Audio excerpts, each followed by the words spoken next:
यति काटिसके दाइ काट्दै हुनुहुन्छ अहिले र यति काटिसक्नु भयो म उता चाहिँ जम्मा गर्दैछु उता जम्मा गर्ने काम गर्दै आफ्नो स्टार्टअपको लागि हो त मेहनत त लाग्छ नै मेहनत गर्छु गर्नै पर्छ घाम चाहिँ आज छैन मौसम चाहिँ पनि आज राम्रो मौसम छ पुरै घाम हल्का हल्का मात्र लागिरहेछ थोरै थोरै हावा चलिरहेछ काट्नलाई पनि इजी नै छ ती चाहिँ जम्मा गर्न सके अहिलेसम्म आजको मौसम हेर्नु होला कस्तो दामी छ आज पानी पर्ने मौसम होला सायद राम्रो गोपी दा यहाँ हेर्न सक्नुहुन्छ पुरै यति काटिसक्नु भयो आदि पुरै अब बाँसको त ढेर नै भइसकेको छ सबै हटाउनु नै पर्छ यो सब टोटल गाइज यहाँ हेर्न सक्नुहुन्छ वनचरोको अवस्था कस्तो छ काट्दा काट्दै बाँस काट्दा काट्दै यो नै गयो अर्को बाँसमा लाग्यो जुन साइडको बाँसमा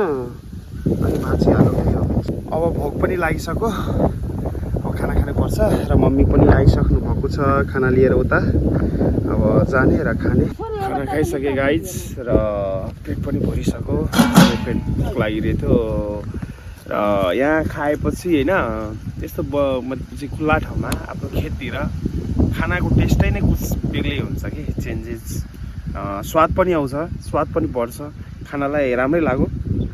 र अब चाहिँ खाना खाइसकेपछि कस्तो थकान थकान फिल भएर कस्तो निन्द्रा झ्याप आउन थालेको छ यो हावाले गर्दा पनि र काम त धेरै छ आज काम त गर्नुपर्छ अब त्यो काट्दा काट्दै अब अर्को बाँसमा लागेर अब त्यो चाहिँ जुन ठाउँमा हानिरहेको थियो त्यो ठाउँमा नलागेर अर्को ठाउँमा लागेर यो पुरै गयो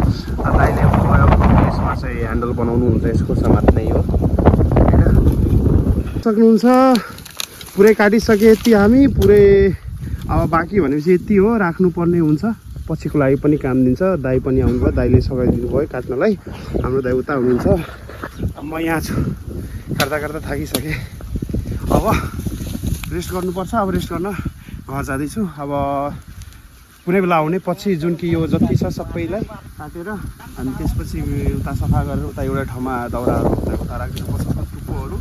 हाँगाहरू जुन हुन्छ अनि यो सबै बाँसलाई उता फेरि लगाउनुपर्छ अनि यहाँ हेर्न सक्नुहुन्छ यति चाहिँ जम्मा गरेँ यसको टुप्पो जुन कि यो दाउराको रूपमा काम दिन्छ या कि अब यसको टाटी पनि बन्छ टाटीको बिचमा हाल्नुहुन्छ भने होइन काम दिन्छ धेरै टिक्दैन किनकि यो सुकिसकेपछि यसको पातहरू सबै झर्ने गर्छ नि त झरिसकेपछि त्यसको धेरै लङ पिरियड अफ टाइमसम्म यो त्यति युजमा आउँदैन यस्तो हुन्छ हेर्न सक्नुहुन्छ यस्तो भइहाल्छ लास्टमा के मतलब यहाँनिर पातै छैन अब यस्तो भएपछि हल्का